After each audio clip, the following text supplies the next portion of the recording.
Welcome, everyone. I'm so glad to see you. I know it is an odd time of year. We started the Memorial Day weekend, but I'm glad to see you here for the last lecture of the Center for Children and Families Spring Lecture Series. It's been an exciting series, and today I have great pleasure to introduce to you Dr. Deborah Wiebe, who have, those of you who have been here to some of our lectures probably recognize. Dr. Wiebe has been the coordinator of our lecture series over the past 4 years, and I'm really glad that we're featuring her today and the work of her expertise. Dr. Wiebe holds a joint appointment as Professor of Psychological Sciences here in the School of Behavior and Brain Sciences at UCLA, and the clinical psychology program in the Department of Psychiatry at Deborah. She's also a licensed clinical psychologist. Dr. Wiebe is a health psychologist. She holds master's and doctoral degrees from the University of Alabama at Birmingham, and these are degrees in epidemiology and public health and in medical psychology. She's the recipient of multiple grants and considerable money supporting her work in health psychology over the past 20 years. Among her many awards, I particularly like one of them, and I want to share it with you. She received from her former institution, the University of Utah, an award as an undergraduate teaching award for the most compassionate professor. Dr. Wiebe's impressive body of work has made outstanding contributions to an understanding of psychological components involved in the management of chronic disease in children, particularly those with type 1 diabetes, and the critical contributions of the parent-child relationship to the control of the children's disease and to their health and well-being and the well-being of their families. These are very important issues. The work with these children and their families provides important knowledge pertaining to healthy parent-child relationships for all children. And I know you're going to learn about that from her lectures today. She's a valued colleague of mine, and for everyone who works with her.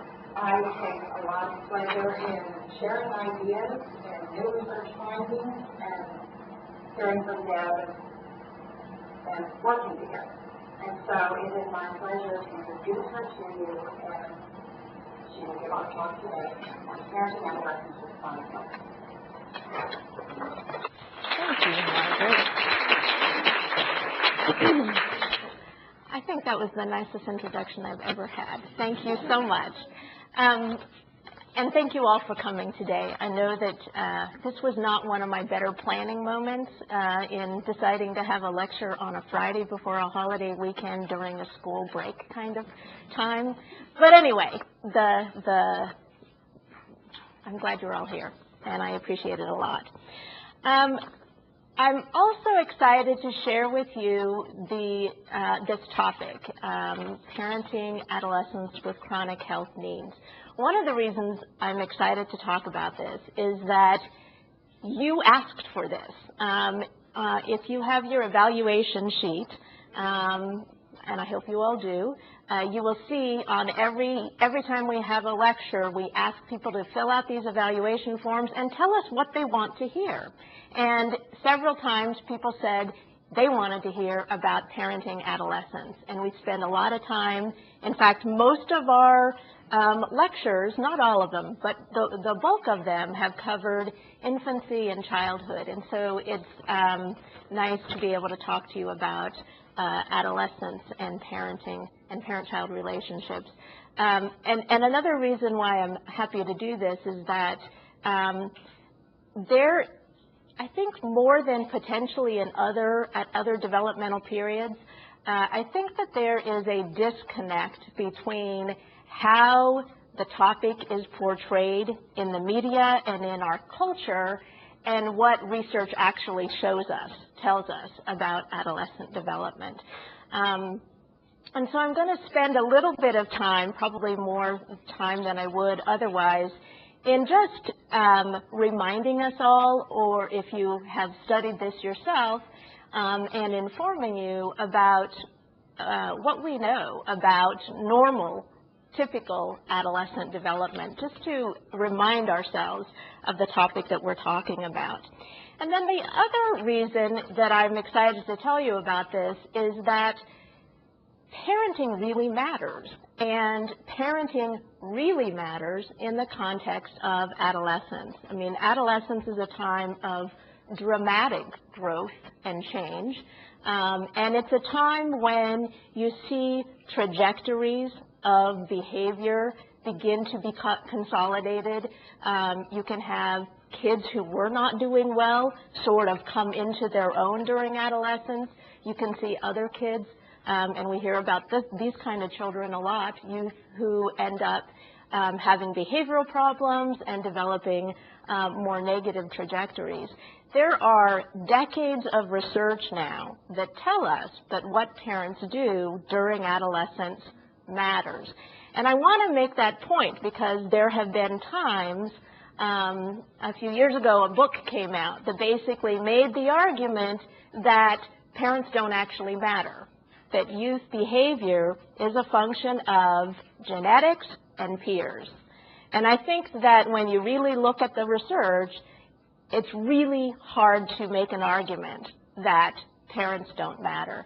And I think that the data that we are developing now, not a lot that I'm going to be talking about in detail today, but I think that the research that we have now does tell us that parents matter. And so I just want to tell you what we do know about effective parenting during adolescence, and then I'll end by translating this into the area where I spend most of my time, which is talking about adolescents who have extra challenges related to managing a chronic illness. Now, so let's talk first about normative adolescent development. It's been said that adolescents, and one of the reasons I want to do this is that if you know what to expect from adolescence, you're better able to handle it and interpret it in the right vein. It's been said that adolescence begins in biology and ends in culture. And what that means is, I think all of us know this, that adolescence begins with puberty. Okay, so you have pubertal maturation, which sets off a whole host of physiological changes that contributes to what we see in the individual biologically. It has great impact on brain development and changes, which is related to more abstract thinking in the child, more self-awareness, more of an ability to take another person's perspective, and also more risk of getting into a habit of reward seeking and sensation seeking. But at the same time, these individuals become more connected to their peers, and they begin to spend other time away from parents and so forth, and we'll talk about that. So puberty starts this process. Adolescence actually lasts longer than most people think. So over the last 100 or so or more years, puberty has actually been inching up in time. So that now girls enter puberty often before age 10, and boys develop puberty later than that. But we now think of early adolescence as starting around age 10. And it's interesting that even in the area in which I do my research and publish articles, in pediatric psychology, for example, when I describe my sample as adolescents and they're 10 to 17 years old, they'll say, oh, you should say they're children in adolescence, because it's so well kind of ingrained in our minds that adolescence starts later. But researchers look at adolescence as starting at age 10. Now, it ends in culture. What does that mean? It ends when people have come to be able to establish themselves as an independent person separate from their parents, right? As establish themselves as an adult. And one of the things that we have also seen over the years, given the lengthening of education in our society and the lengthening of time that youth are dependent financially upon their parents, we have seen that this period of time has lengthened. So now when we think about adolescence, we think of the full decade, second decade of life, and even beyond. So there is now a more a new developmental period that people have argued exists called emerging adulthood, which extends from age 18 to 25. And the idea with this is that youth are excited, they have opportunity, they have potential, but they don't know what they're going to end up doing. There's a lot of anxiety and uncertainty and things like this. And it's a fuzzy endpoint. And parents are involved in different ways and new ways throughout that process. So, so this is a long period of time, and once a parent, always a parent. It's an interesting transition. Adolescence involves two transitions: the transition into early adolescence and the transition out of late adolescence and into emerging adulthood. And this is important in the context of coping with chronic illness, for example. I just started most of my work has focused on the early to middle adolescent time period. And that's really interesting for a lot of reasons, and that's where the bulk of research has been conducted. But there has been increasingly, in the context of pediatric conditions, great concern at a national level about this emerging adulthood period. And the reason is that we have really what I would call a crisis in our country in terms of health care for young adults. We have children who are now living into adulthood from pediatric conditions that they used to die from, such as cystic fibrosis, many cancers, and that sort of thing. So we have conditions that our medical technology has created where there has never been adult care for these individuals. Nobody knows what to do with them. Another issue that happens, and I study this, in fact, I have a study right now trying to understand this whole process, where what we know in adolescents who have type 1 diabetes, they leave pediatric care usually around age 18 because of our healthcare system. Nobody knows where they go. People who have tried to track this estimate that up to 60% of adolescents are lost to medical follow-up. And you might say, how can that be? You have to get insulin somewhere. You have to do this. When we've talked to our subjects about this, they tell us, well, I still have my doctor. And you track this all down, and it's their pediatrician who continues to provide medication prescriptions, but who never sees them. Or they go to the emergency room for care. So what you can see, I don't want to go into great detail on these things, but my point is that adolescence is this huge range of time that has really unusual features when you're talking about families that are coping with chronic illness. I'm going to be focusing primarily on the early and middle adolescent time period, primarily because there's very little research beyond that in not only in diabetes but in many conditions. But I did want to make you aware of that. If there are any families in the audience who are dealing with these things, think ahead, because that's a really important transition itself. Okay, so adolescence has a fairly clear beginning, but it's earlier than a lot of people think, and it extends for a longer period of time. The defining feature, of course, is change, and everybody knows all of the vast majority of changes that go on during adolescence.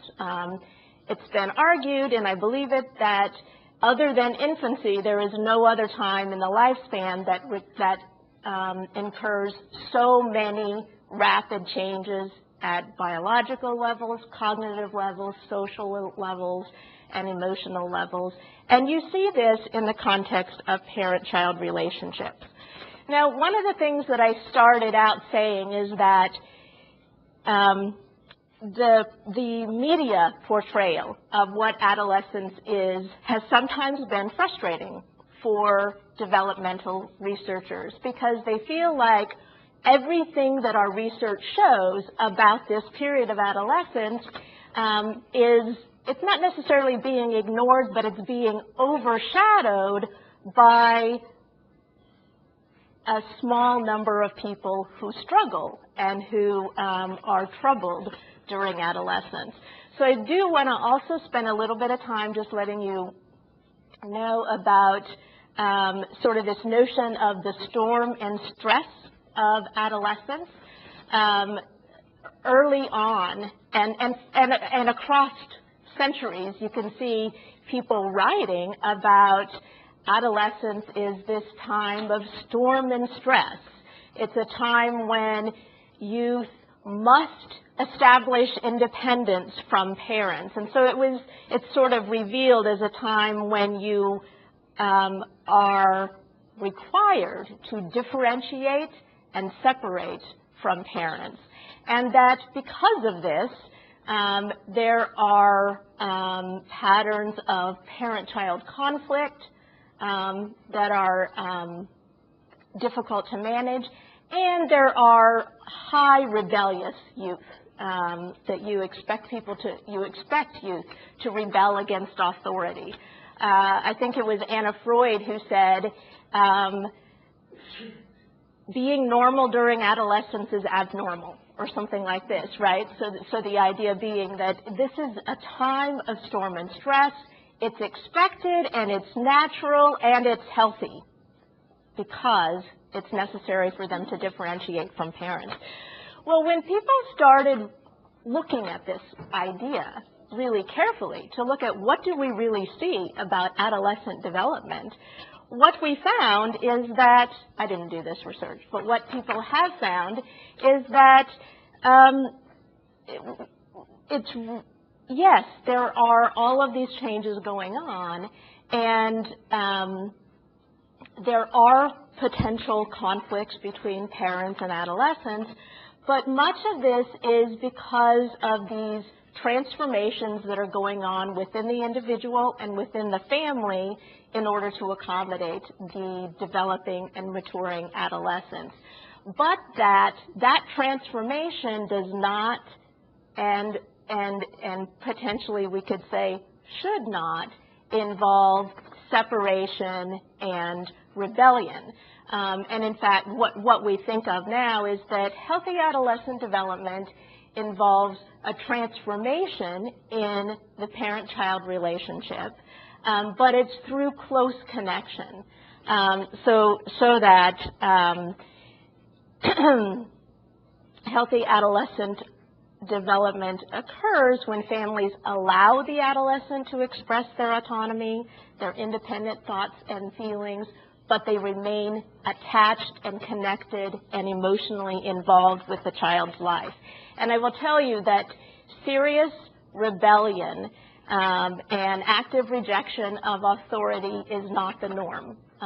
Less than 10% of average samples of adolescents show that pattern, and when you look at those individuals who do show that pattern, there was evidence that they had behavior problems prior to adolescence. So that's not to say that there aren't problems that emerge or that continue during adolescence, but it is to say that the things we hear about in the media tend to focus on newsworthy things, which is kids having problems or families having problems, and the vast majority of adolescents don't have those problems. Now, that also doesn't mean, though, that there aren't challenges associated with this. We know a lot about the changes that are involved in parent-adolescent relationships. Just physically spending time together decreases, starting very early in early adolescence. They begin to spend more time with peers and are simply physically less present with their parents. All forms of parental involvement in the child's life decline across the adolescent years, and in most of my research, at least, with adolescents with diabetes, these are linear changes across the whole early to late adolescent time span. So when I talk about parental involvement, I should mention that there are a number of different ways in which people talk about parental involvement, and they tend to fall out along three dimensions. One is really sort of this notion, and we'll return to these several times during today's talk, but one of these is sort of this warmth and acceptance and good relationship quality. You're connected emotionally to your child. A second form of involvement is much more sort of instrumental involvement in the child's life. In the context of my research, this instrumental involvement is really doing the job of taking care of the child's illness. Okay, so it's very actively engaged on a common task, but it's about the child's illness more than about themselves.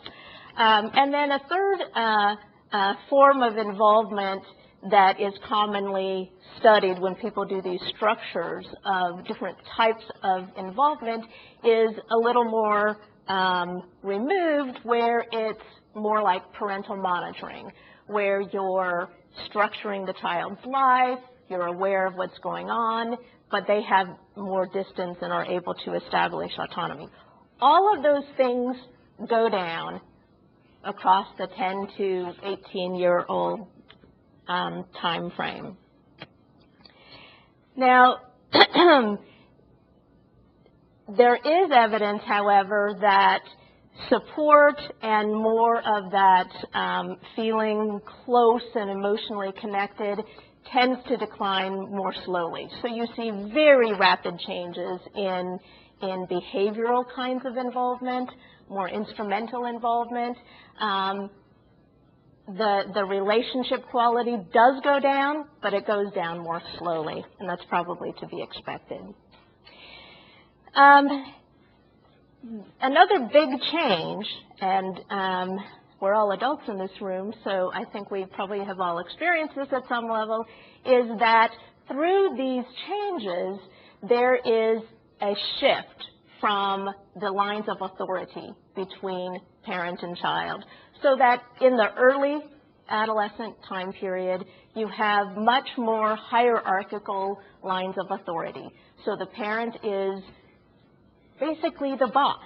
They're in charge of what goes on to some extent, while the child is more of the recipient of that authority.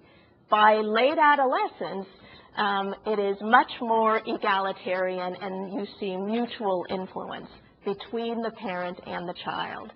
Now, this has been viewed, it's hard to talk about that without talking about another change that occurs in adolescent parent relationships, which is this notion of parent-adolescent conflict. So when I said storm and stress is not exactly the way we view this problem anymore, or this developmental time period anymore, I don't want to imply that it's not challenging and that there are not difficulties that families face. One very well-established finding is that parent and adolescent conflict increases across the adolescent years, parent-child conflict.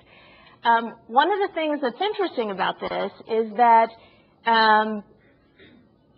if you look at the frequency of conflict versus the intensity of the conflict, you see different kinds of patterns. So the frequency of parent-adolescent conflict actually peaks in early adolescence, okay? So, and again, early adolescence is really kind of before those teenage years.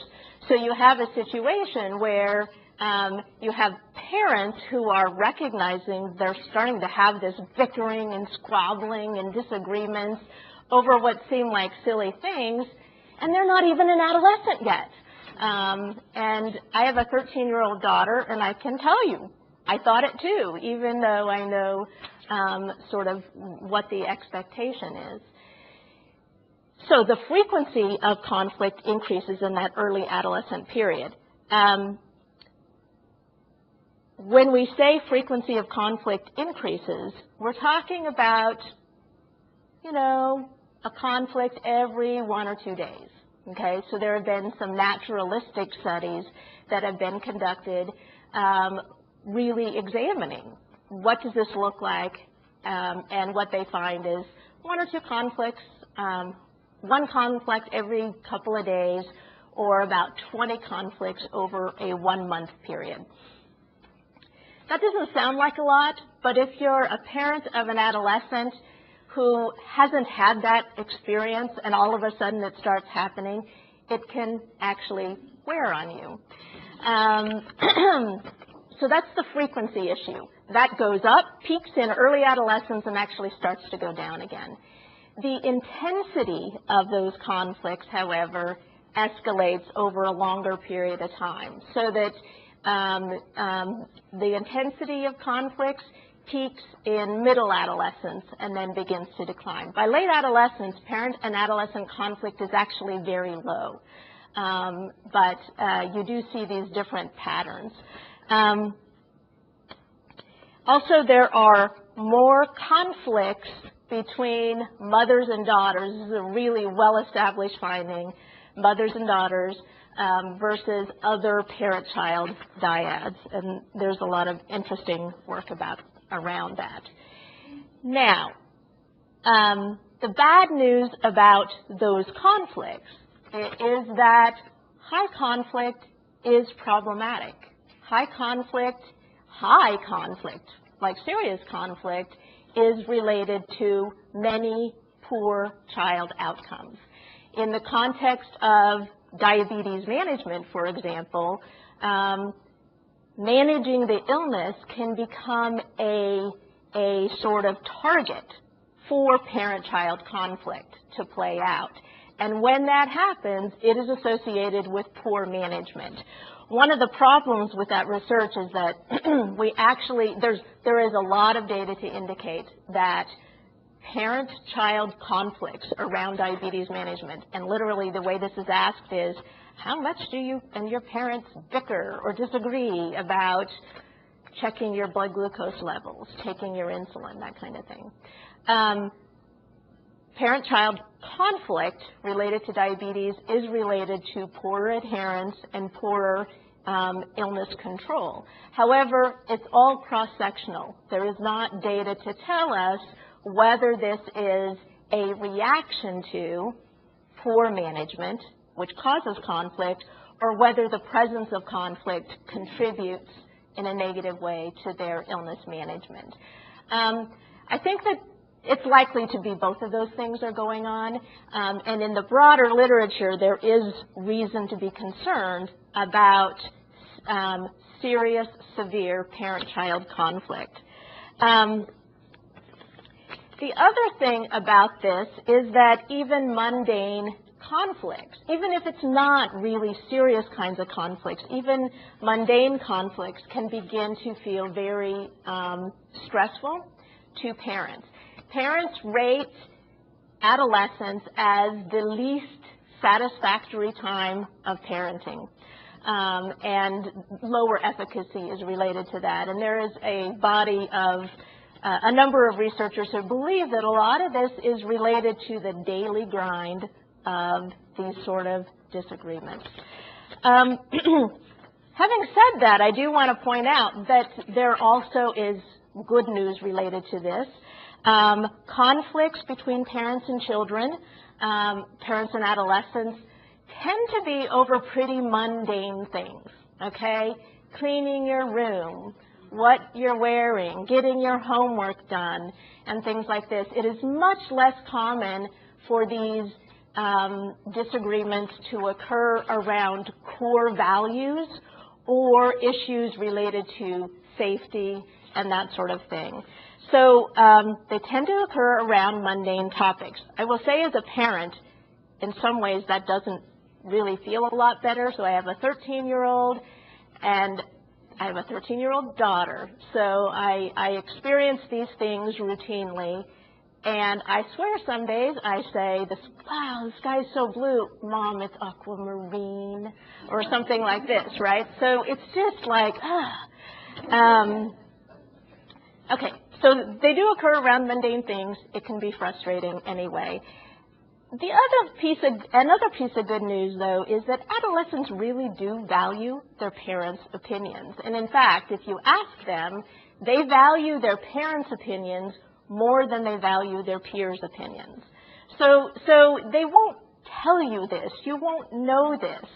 But it's important, I think, for parents to be aware that this is the case. And then the final thing that I think is really important, and this is something I take to heart every day right now, is that these conflicts do appear to serve an important function. There is longitudinal research that shows that more frequent conflicts in earlier adolescence is related to higher psychosocial maturity and social competence later. So it appears that these conflicts do serve an important function. And I don't know if anybody heard this on the news, but there was a report earlier this year that I thought was very interesting, where parent-child conflicts were related to resistance to peer pressure. So the idea was that part of what these conflicts are doing is sort of being a training ground for adolescents to develop the skills in presenting their opinion and making an argument for their beliefs and their rights and obligations. And I think that's very important to keep in mind. I actually told my daughter about this research when we found it, and when I heard about it, and we actually weren't in that, we didn't have very many conflicts yet at that time. And I said, gosh, I'm a little worried. We don't have enough conflicts going on. You might not be able to resist peer pressure. And she now, very quickly, found a way to escalate. And we joke about it because I'm like, you know, when this is going on, and she'll say, Mom, you told me we weren't having enough conflicts, which serves several really important functions. First, I know she listened to me and took it to heart. And the joking really does dispel the situation a lot, and it tells me that's not that big of a deal to her. Another piece of interesting information is that there is some belief, I don't know if this is a widely held view, but some data suggest that these mundane, frequent kind of conflicts are more upsetting to parents than they are to children. And it's probably related to how parents interpret these conflicts in a much different way than the adolescent does. For parents, it may be a reflection on their parenting. They have concerns about what it means for their goals for their child and their understanding of their child's goals. And for children, it's just like expressing themselves, that sort of thing. And then the last thing I want to say about the parent-child conflict thing is that, as I said with the behavior problems, it is the rare case that serious relationship disturbance occurs across adolescence out of these conflicts. It happens, but it is unlikely to be related to these patterns of normative parent-child conflict. And when you see it happening, it looks different. It continues to escalate in intensity and frequency. So it's a different pattern than the normative effects of parent-child conflict. Okay. Now, having said all this, so now you have a context for thinking about normative adolescent development. Let's keep in mind that I said that we know what parents can do to be an effective parent during adolescence. And there's not a magic bullet here. There's nothing here that is surprising. And for many of you, it's probably not anything you haven't heard before. In fact, if you attended Margaret Owen's lecture last year on sensitive parenting in infancy, you're going to see a lot of parallels, because the things that make an effective parent early in the child's life continue to matter probably throughout the lifespan. Of course, there are these additional features of the struggles that the adolescent goes through in establishing autonomy and establishing an identity that is different, separate, but connected to their parents. In psychology, we talk about parenting styles as well as parenting practices. And the parenting style of authoritative parenting really is the recipe for making good kids, quite honestly. So authoritative parenting, especially in adolescence, has three primary components. I'm elaborating on sort of how this is viewed. But you can think of authoritative parenting as being warm connection and support. So warmth, acceptance, a feeling of being loved and valued by the parent, combined with and being child-centered, so being responsive to the child's needs or the adolescent's needs, as opposed to being more self-absorbed and attending to your own goals and your own needs for your child. That's one dimension. A second dimension is that there is a high level of expectation for the child, coupled with firm and clear guidelines. So having developmentally appropriate high expectations and demands for your child, stating what these are so that your child knows what the expectations are, and being consistent and clear in how you carry that out. The third piece that's really quite important in the context of adolescence, of course, is autonomy granting, where you encourage the adolescent to express their own beliefs and expectations. And this is the one that can be quite, I think, more complex in the context of adolescence. So when we look at these different characteristics, it really isn't, it sounds so simple, even though it's not. You have warm, loving, connected relationships with your child.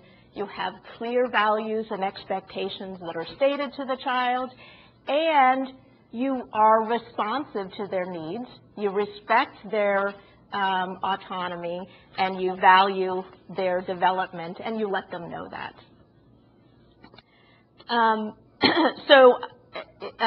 Really, that is associated with all sorts of outcomes over 3 decades of work related to social competence, peer relationships, academic achievement, behavior problems. It's associated with many kinds of things. You can almost think of this as sort of the emotional climate. I mean, Steinberg has done work where he's tried to sort of unpack these different characteristics or these different dimensions of effective parenting in the context of adolescence. And you do see some unique effects associated with each dimension. For example, the firm control, firm expectations is associated with lower behavior problems in adolescents. But there's a lot of overlap, and the combination together does seem to be important. So in that general context, there are a few other things that the literature very clearly supports. One of those is, in addition to this authoritative parenting, is this notion of parental monitoring. Now, parental monitoring is a variable that, again, this is decades of research that shows that higher levels of parental monitoring is associated with lower delinquency and lower behavior problems in the adolescent. So parental monitoring has a few features. It really is related to, it has sort of a behavioral control component where there is an effort to structure the child's life, to be aware of what's going on with the child, to know where they go, what they do, who they hang with, and things like this. I do want to say that even though we have lots of information to suggest that this notion of behavioral control is associated with better outcomes for the child, recent findings have suggested that that is not, and this isn't surprising, that is not just a parenting variable, that it is also a reflection of how much the child is willing to disclose to the parent, right? So, I mean, we measure this by saying, how much do you really know about where your child goes at night, or who your child's friends are, where they go after school? I measure these things in the context of diabetes management. How much do you really know? Or you ask the child, how much does your parent really know about what you're doing with your diabetes? They may really know things because they are well in tune with their child. And that was the early notion of parental monitoring. But they also may really know these things because the child is willing to disclose, they seek them out for support, and that sort of thing. And I think that the research shows that clearly child disclosure is part of that process. And I think that reflects something really important about how parents need to go about this, working with adolescents, which is talk to your child, ask them questions. One of the things we know is that adolescents engage in all sorts of complex information management strategies. So they can be highly disclosive at the same time that they're highly secretive, right? So it's like, where did you go last night? Oh, I went over to my friend's house. Who was there? And if you don't ask the right questions, you don't get the answers because they may not be willing to tell you certain kinds of things. But we also know that adolescents they prefer not to, and rarely directly lie to their parents. Some do, but the norm is that they actually prefer not to do that. So if you ask the right questions, and again, you have to be careful about the autonomy sort of violating their privacy and that sort of thing, but if you can maintain a good relationship and get this information, you have a lot more to build your effective parenting on. If you don't know where your child is and where they are psychologically, it's quite difficult to move forward with that. So, authoritative parenting, parental monitoring, which is a way of keeping your child safe, giving them autonomy, but still being involved in their lives. I do want to point out that there also is a body of literature that indicates the part that I think we all tend to think about in the context of difficult parent-child relationships during adolescence, and that is issues related to parenting that has a a flavor of control over the child in it. And there's a set of different kinds of variables like that, where the whole idea is that with these parenting practices, you are conveying a message to the child that you're in charge as the parent, and the child is supposed to comply with your wishes.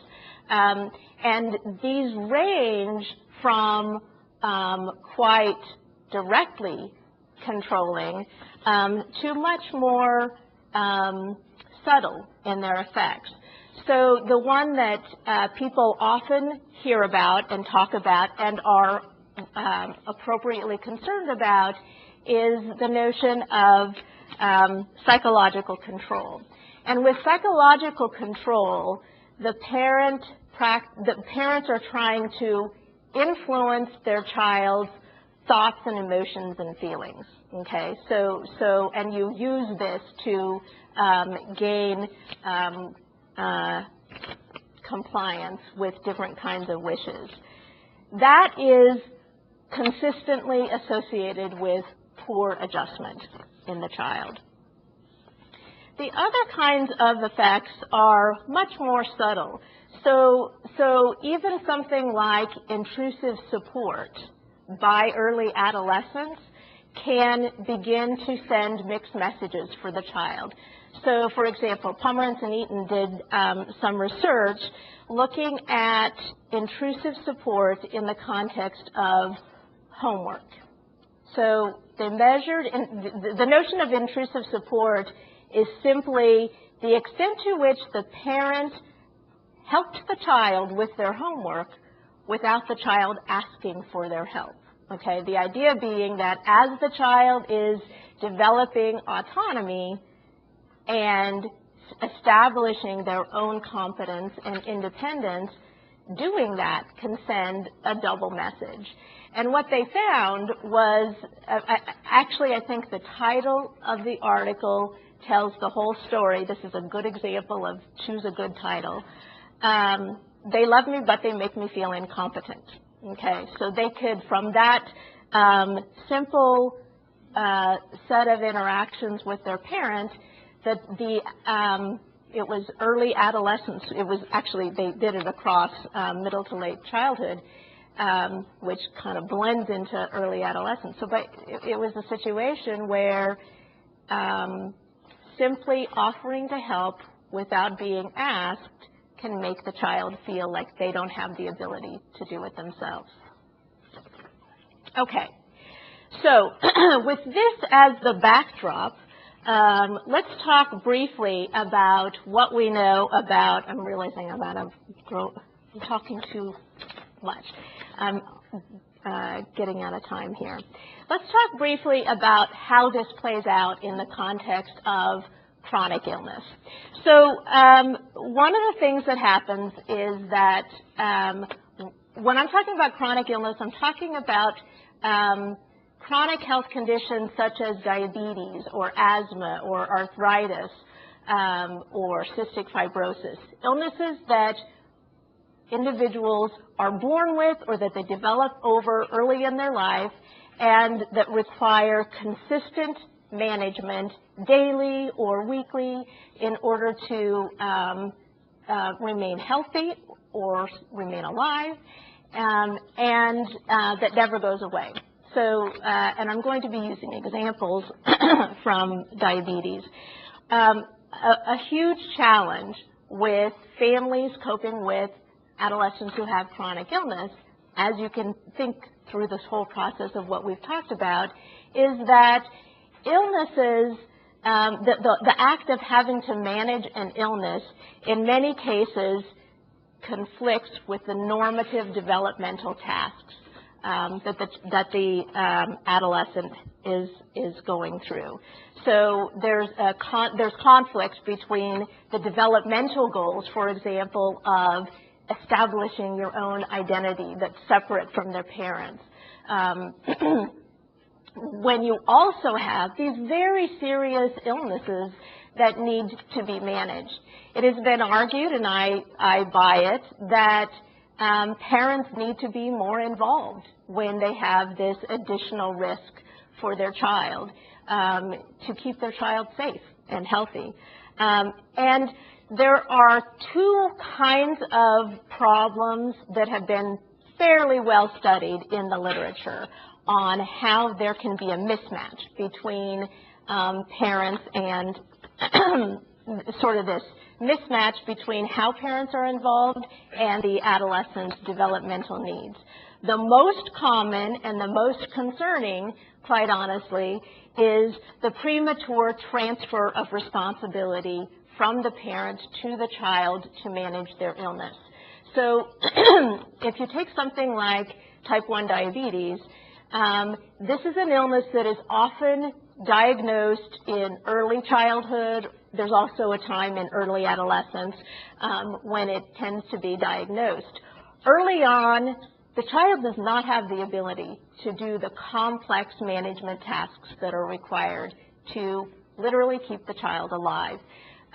It is the parent's illness. But as the child goes and moves through adolescence and is establishing their autonomy and growing and maturing and playing with their friends and things like this, you reach a time when the adolescent has to begin to develop these diabetes management skills themselves. And the most common problem that occurs in terms of how that transfer takes place is that children are involved in doing diabetes management tasks independently before they have the ability to do it.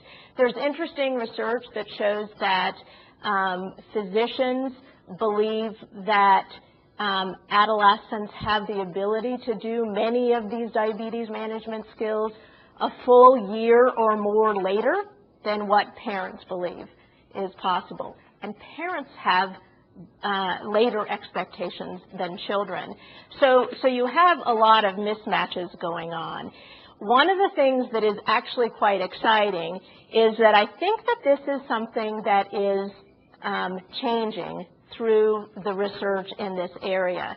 A number of well-conducted studies demonstrate that when kids are doing diabetes management tasks before they have the ability to do it, ability meaning before they have the cognitive resources, the actual knowledge, and self-reliance, when that happens, they really have much poorer management. And it has made its way into the clinic and into the medical literature, so that now I think we are seeing, it still is a problem, but I think that we're seeing parents are remaining involved longer.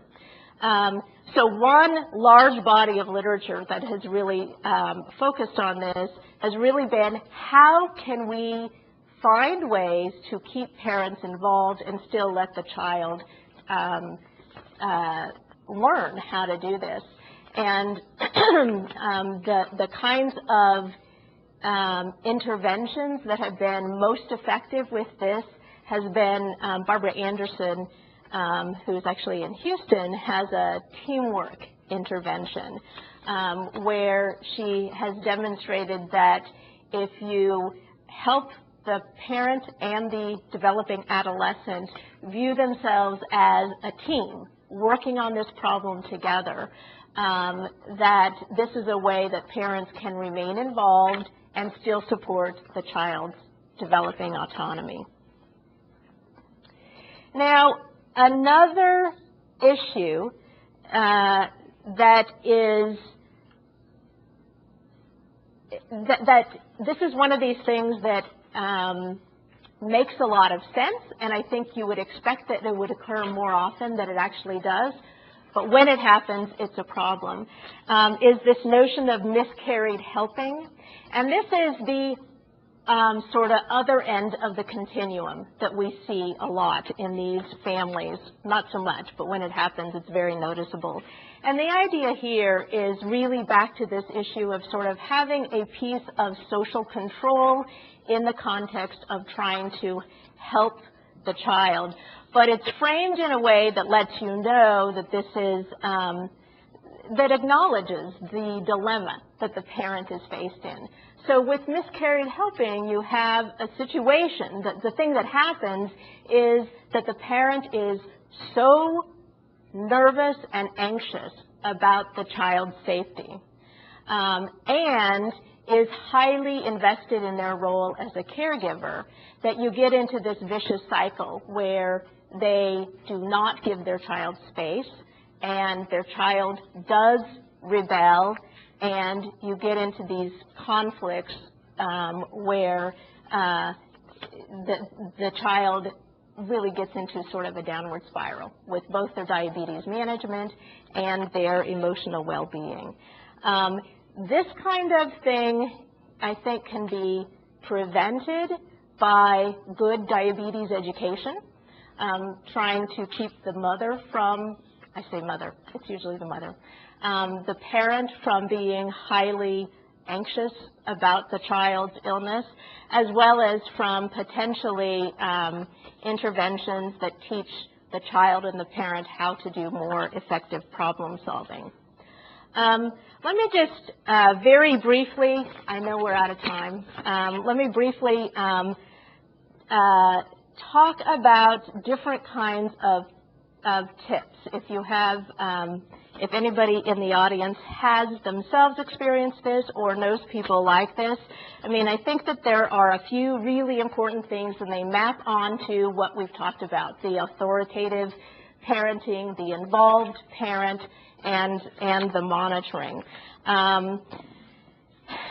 When you have a child with chronic illness, you need to know the illness, you need to know the treatment, and you need to know how that changes and develops across time. If you know what to expect, you're going to be able to handle it better. Be involved, and be involved in a way that is sensitive. You have to start being highly involved, knowing the illness very well, and then work with your child, collaborate with your child to have them start working with you on this problem to manage the illness. I think the more research I do in this area, I can't say it enough, and it just does sound simple. The really important thing is to have a good relationship with your child. Nurture closeness, spend time with them, ask them questions, let them know you appreciate them, give them feedback on what they're doing well, more than on what they're not doing so well. When they're not doing well, find ways to talk about it in a problem-solving way that isn't judgmental and critical. Set clear and reasoned limits, and pick your battles carefully. It's really important to look for opportunities to give the child freedom to have their own space. There are many things that they can have decisional control over. You know, my daughter's room is a mess, and until it looks like the health department is likely to come in, I'm going to let it be a mess. I sometimes ask, don't your friends notice this? And, you know, but that's her thing. That's not my thing. But there are times when you must establish very clear limits for these patients who have health conditions. And when that happens, you have to be the parent and you have to step in. And I think that it's a challenge. There are data that suggests that there is a delay in the psychological development of children with something like type 1 diabetes. They catch up. It's just a delayed development along the same trajectory. I'm out of time, so I'm going to stop here, and I would love to answer any questions you have. Thank you again for coming.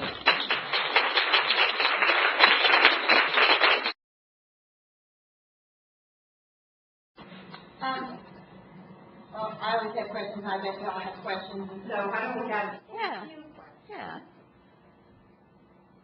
Can I start? Yes. Margaret. Okay. I was kind of intrigued with, I found it really interesting, very thought-provoking. I was intrigued with what you said about the developing child with a chronic health problem, diabetes. At first, or in younger ages, this is the parent's disease because of the difficulty of managing it and the degree to which the parent needs to be involved. So and then it becomes more the child's disease. And I was thinking about identity. Yeah. And is there research on, or can you say anything about the child's growing identity that this is a part of me, that I'm diabetic? Does that change? And is that of interest? And is that related at all to their general psychosocial health, their management? Yeah. It is. I actually have data on this. So it's not published yet, but first of all, it depends a lot on the age at which the child is diagnosed, because kids can be diagnosed in infancy, so that there's never been a shift from this is me without diabetes, this is me with diabetes. I think what happens is, as you have the cognitive changes associated with adolescence, you do have this growing self-awareness. Not so much that, oh, I didn't know I had diabetes, but that you're aware that this is not going to go away. You become more aware and knowledgeable about how it's going to affect your life over time. You're aware of how other people react to you and so forth. So I think you get feedback about that, and adolescence is the time when this is emerging. One of the things, when I said I have data on this, I don't have data on the developmental changes that occur, but I have evidence that, interestingly, when you look at, so I just had adolescents with diabetes talk about who they are as a person with diabetes and who they are with friends, who they are with families. And they very readily could come up with many different kinds of ways of thinking of themselves as a person who has diabetes. I was interested in whether this is really internalized, how important are these things, or are these just sort of peripheral things that's related to their illness, or is this who they are? And I compared that to both the friends and the family self-concepts. And they were significantly less central to their self-definitions than the way they viewed themselves with their friends and their families. They also were significantly more negative. So they had, I view myself as sick and dependent and unhealthy. And so in terms of the valence of the self-definitions, the diabetes-related self was more negative than with family and friends. However, having said that, it was vastly more positive than negative. 2/3 of all of their self-descriptors in the context of their self-identity, illness-related self-identity, were positive, including saying I'm healthy because I have diabetes. They're more self-aware of their health and that sort of thing, which I thought was really quite important, and it's consistent with positive psychology and the overall adaptation of illness. Yeah? I imagine that you mentioned here that Wallace and Deborah have had conflict in a relationship. And I imagine that because one of the factors is competition. With answers to others and social competition. But what happens with the people who have sickness with their mothers? That relationship so much competition, or it's still there. That I don't know about competition. I mean, there's a variety of theories about why you see more mother-daughter conflict, and sort of the competition and things like that may be part of it. Another part of it, quite honestly, may be, and this is also potentially a theory about the overall parent-child conflict, is that You see heightened levels of depressive symptoms in mothers and mothers' well-being, so that may play out to some extent in their child's development. So I don't know the logic of all of that, but it is something that has been a very common finding. I think we probably should dismiss you all. And please enjoy coffee and refreshments out in the hall, and take the opportunity to thank Dr. Wiebe and visit more. And thank you. Thank you again for coming.